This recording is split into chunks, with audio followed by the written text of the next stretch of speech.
Guys মিলমিটার দুধ দিয়ে চা বানাইলে সেই একটা মজা লাগে। দেখেন আমি এটা দিয়ে এই যে চা বানাইছি, এত সুন্দর ঘ্রাণ বাইর হইছে বলার বাইরে।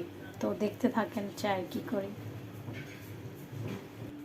তো এই যে আমার চা হয়ে গেছে, এটা এখন ডালবো। বিসমিল্লাহ।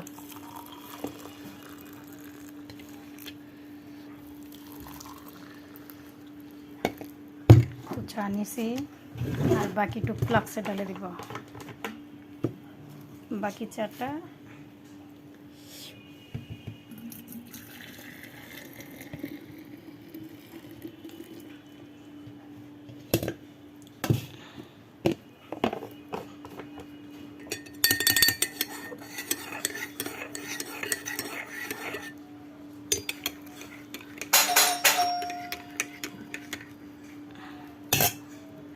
তা আমার মাকে এই যে চা দিয়ে দিলাম। আমার মা চা পাইলে আর দুনিয়া কিচ্ছু লাগে না।